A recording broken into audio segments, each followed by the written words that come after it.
Hi there guys, I'm Nikhil from GreedyTech, and in this video, I'll be showing you all the best features of the Oppo Reno 7 Pro. By the way, I've already made a dedicated video for the tips and tricks section where I've talked about many things which I won't be covering in this video. So definitely check out that video as well, link will be in the description. With that said, the most highlighting feature about this phone would be its processor. This phone sports a MediaTek Dimensity 1200 Max 5G processor with ARM G77 MC9 GPU. It's an octa-core processor built using the 6nm architecture, which has a single Cortex A78 core clocked at 3 GHz, 3 Cortex A78 cores clocked at 2.6 GHz, and 4 Cortex A55 cores clocked at 2 GHz. It comes with 12 GB of LPDDR4X RAM and with 256 GB of UFS 3.1 storage. These are the benchmark scores. Purely in terms of performance, it is one of the best phones in this price segment. Next best thing about this phone would be its super fast charging speeds. This phone actually comes with a 65W SuperVOOC charger. It has a 4500 mAh battery and you can completely charge this phone from 0 to 100% in just 31 minutes. Next best thing about this phone would be its display. This phone comes with a 6.5-inch AMOLED display with Full HD Plus resolution with 90Hz screen refresh rate and a peak brightness of 920 nits. It has HDR10 Plus support. You can also watch videos in high definition on apps like Prime and Netflix, and it's also protected by Corning Gorilla Glass 5. Next, this phone also has some pretty impressive cameras. On the rear, it's got a 50 megapixel primary camera with Sony IMX766 sensor, and for selfies, we get a 32 megapixel camera with Sony IMX709 sensor. These are some sample shots.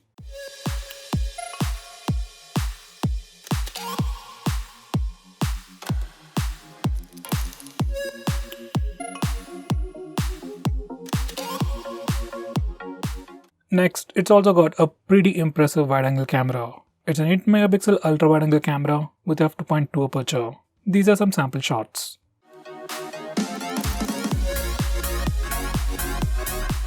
Next, we also got a dedicated macro mode. For that, we also have a dedicated 2 megapixel camera. These are some sample shots.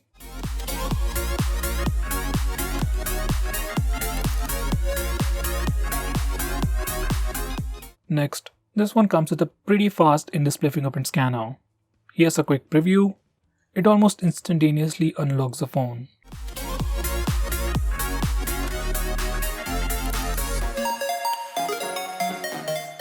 Next, we also got the face unlock feature. In good lighting conditions and even in low lighting conditions, it works really well. It almost unlocks the phone within a second. In complete darkness, face unlock still works, but it takes a bit more time. Next, we also have a dedicated 50MP mode. Now, even though this phone has a dedicated 50 megapixel camera, by default, whenever you take pictures in auto mode, it compresses the image using pixel binning. So if you want to take a 50 megapixel picture, you need to use this mode. Next, we have Ultra Steady mode. This is a brand new feature from Oppo which super stabilizes the footage. Here's your regular footage recorded in normal mode and a comparison with the Ultra Steady mode.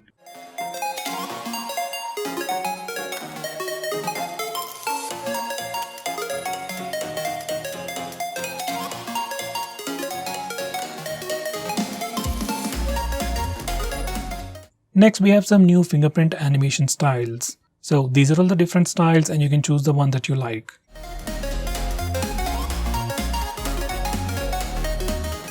Next, we have AI screen enhancement. Now this is a very unique feature available only on this phone or Realme and Oppo phones. And once you turn it on, everything will pop out, colors will look super saturated and images will look very pleasing. Next, we have portrait mode for both the front and rear cameras. Now this isn't a very big feature, it's been around for many years, so I won't talk about much. These are some sample shots.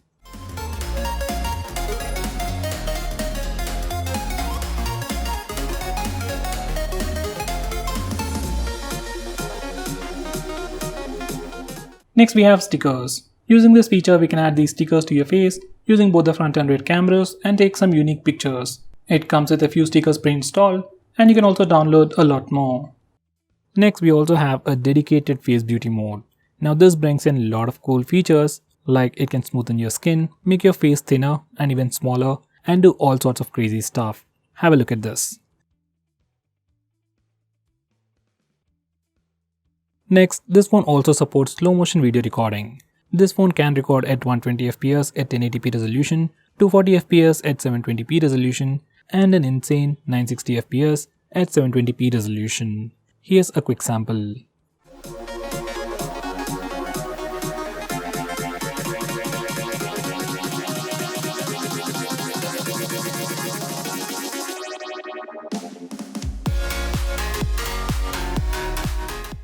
Next, this phone has electronic image stabilization for both the front and rear camera video recording.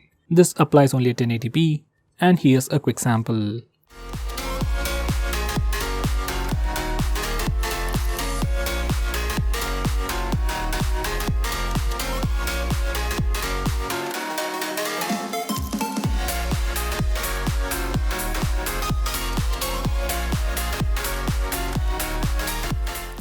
Next, this phone has support for recording video in 4K resolution. You can change the video resolution from the toggles at the top. Now here's a sample footage recorded in 4K resolution, downscaled to 1080p.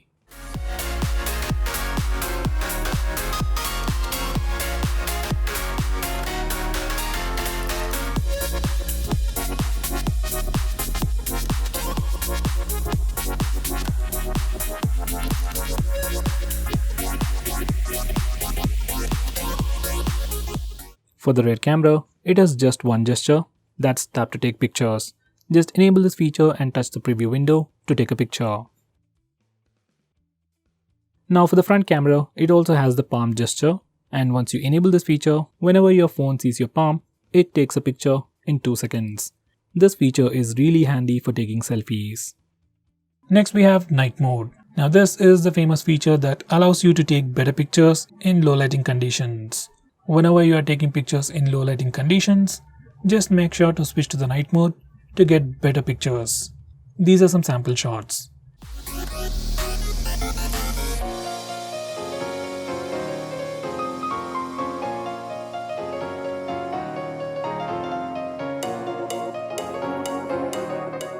Next we have always on display. Now this is something you might have already heard or seen, and you can enable this feature from the display settings. Once you enable this feature, you can see your clock face on the lock screen. With that said, here's a quick preview. By the way, we can also schedule it to automatically turn on and turn off at a specific time. Next we have dark mode.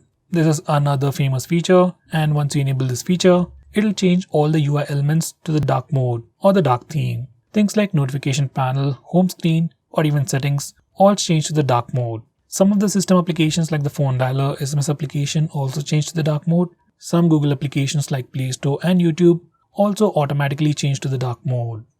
Next we have Super Power Saver mode. Once you enable this feature, your phone turns on dark mode, restricts performance, reduces battery usage, and gives you few applications that you can use, and also gives you the option to add few more apps.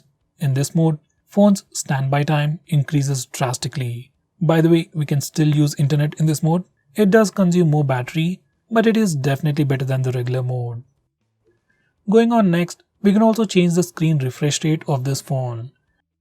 60Hz and 90Hz.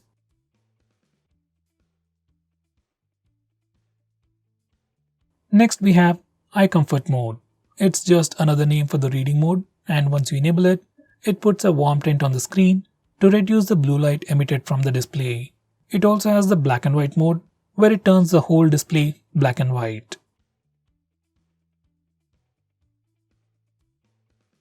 Next, it has something called real sound technology. Now, if you want to improve the audio experience on the headset, just enable real sound technology from the sound settings, and you will definitely see a noticeable difference. We have a new navigation gesture called swipe from both sides. Now, once you enable this feature, you can swipe from the bottom to go home, swipe and hold for recent tabs, and finally, swipe from the left side or right side to go back a step. These are the new swipe gestures even seen on Android 10, and it's already available on this phone. Now going on next, we have a super handy shortcut to trigger Google Assistant with the power button. Once you enable this feature, you can long press the power button to trigger Google Assistant. It's a nice feature and can be quite useful while using the navigation gestures, but I don't think this power button will last longer if you use it continuously. Next, I'm going to show you how to take screenshots on this phone. Well, there are mainly two ways. One is by using the buttons, Just press the volume down and power button both at the same time to take a screenshot. Next, we also have the 3-finger screenshot gesture. Once enabled, you can just swipe down using 3 fingers to take a screenshot. By default, this gesture is always enabled. Next, I'm going to show you how to take a long screenshot. First, take a screenshot. You can either use the buttons or the gesture. Once you have the preview of the screenshot, just swipe it down to take a long screenshot. If you have already opened the screenshot, you can click this button to take a longer screenshot. Next, we have partial screenshot. For this feature, we are going to use that 3-finger screenshot gesture in a different way. Once you enable this feature, you can just touch and hold the screen to take a partial screenshot. You just need to place the 3 fingers, then slide it slowly to take a partial screenshot. Now going on next, this one even comes with screen recording. I really don't know why you want to record your screen, especially on an Android phone, but for some reason if you want to record it, you can start it from the notification toggles, or you can also use the smart bar, which can be accessed from anywhere by swiping on the right side corner. You can stop recording by clicking the stop button on the floating bubble.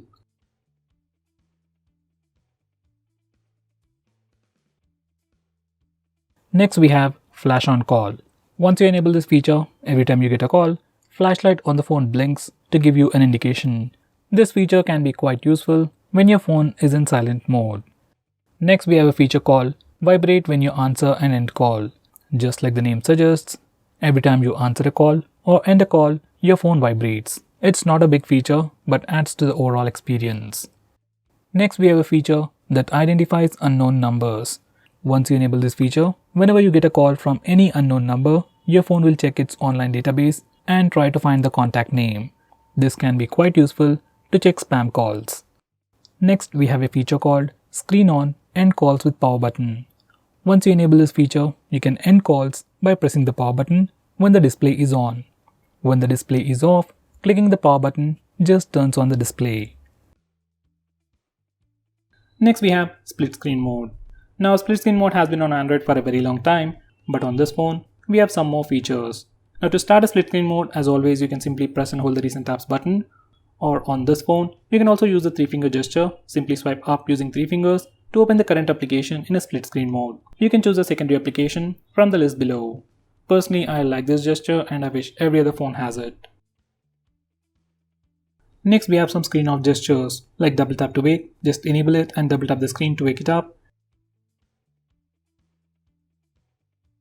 Next, you can draw a no to open the camera application.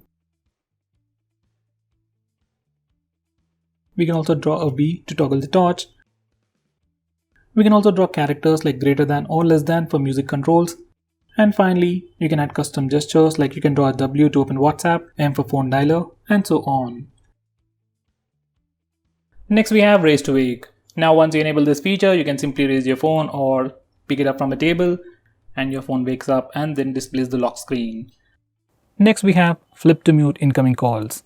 Now, just like the name suggests, once you enable this feature, you can flip your phone to silence an incoming call. Next, we have one-handed mode. You can enable this feature from the toggles, and once you click on it, screen size will shrink and your phone becomes much more usable one-handed. Once you're done, you can click the button on the top corner to go full screen. Next, we have digital well-being. Now, this is a feature from Google that tracks all your usage on your phone and gives you a complete analysis of which apps you're using more, and then helps you limit your usage and block notifications from those applications. Next, we have wind down. This feature is part of digital well-being, which can help you sleep faster at night. Using this feature, you can schedule your phone to turn on grayscale mode and do not disturb mode automatically at a specific time. Next, we have OSIE visual effect. This feature slightly improves the picture quality of the display by making content from apps like TikTok, VMate, and more look more pleasing. It does work, but right now only few applications support it, and it does drain your battery. Now, going on next, this phone has a very unique feature called Smart Sidebar. It is enabled by default, and this is how it looks like. You have some quick shortcuts, quick actions, and some quick applications. You can access it from anywhere. Even while watching videos or playing games in full screen mode, you can swipe near the notch area to bring it up. From here, you can quickly launch applications, take a screenshot, record the screen, block banner notifications, and finally open few applications in a floating window. Next we have Assistive Ball. Now just in case if navigation gestures are not really your thing, but you still want a much more immersive experience, you can enable Assistive Ball. Once you enable this feature, you'll see a floating bubble that can do multiple actions. Now first you need to select the operation mode. You have gestures and tap mode. I'll go with gestures. Now you can tap once to go back, double tap for multitasking, and touch and hold to go home. If you select tap, once you click it, you just get additional options, just like the iPhones and iPads. Now this is another way to interact with your phone and gives you a much more immersive experience. Next we have Startup Manager. Now just like the name suggests, it's a feature that allows you to stop applications from auto starting in the background. Now most of these applications automatically start in the background and then drain your battery life. And for the most part, just applications like maybe Instagram or WhatsApp needs to be allowed to auto start. So you can disable auto start permission for all these applications and further improve the battery life.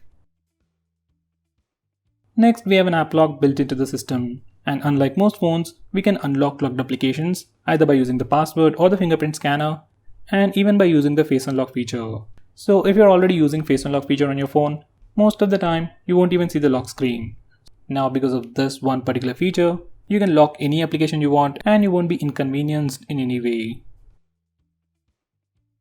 Next we have Clone Apps, which is a feature that allows you to use two instances of the same application. Like you can have two WhatsApp accounts, two Facebook accounts, and two Instagram accounts on the same phone. This is definitely a very handy feature, but it is still limited to only very few applications. Let's say if I want to use two Paytm accounts on the same phone, we can't do that. Next we have Game Space. Now this feature or application just tries to improve your gaming experience and gives you a lot more cool features. Now once you add all your games to this Game Space and then open that game, your phone will divert all the resources to improve your gaming experience. It means faster game load speeds, better visuals, and more than that, it gives you the option for Do Not Disturb mode, where you won't be interrupted with annoying notification sounds or visual disturbances like banner notifications. You also have different power profiles to improve the performance or battery life. It also gives you the option to disable auto brightness, which is missing on many phones out there.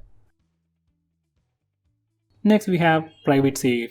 Now this feature is more like an application or like a vault where you can hide all kinds of files. Just like the app lock, we can have a completely different password from your lock screen and we can unlock it using your fingerprint or your facial data. Personally, I suggest you to use Gallery Vault.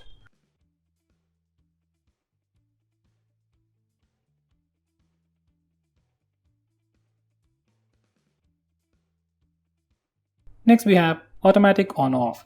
Now this is another weird name for schedule power on and power off, and using these settings, we can automatically turn on and turn off your phone at a specific time. Next we have Kid Space. If your kid is troubling you about your phone, he wants to play some games or maybe sometimes he accidentally purchases stuff, Kid Space can be quite useful for you. Once you configure this Kid Space, your kid will be able to only use specific applications that you choose and he will be able to use your phone only for a specific amount of time. Once again, it's a nice feature, but if your kid already knows your password, it's completely useless. So guys, those were all the best features. If I missed out on anything important, do let me know by commenting below this video and make sure you check out my video on tips and tricks section. Link will be in the description. Now, if you're planning to buy this phone, please use the link in the description. It always helps the channel, and if you want us to make any specific video, tweet out to us with the hashtag AskGreedyTech on Twitter and I'll try to make it as soon as possible. I'm Nikhil from GreedyTech signing off. Have a nice day.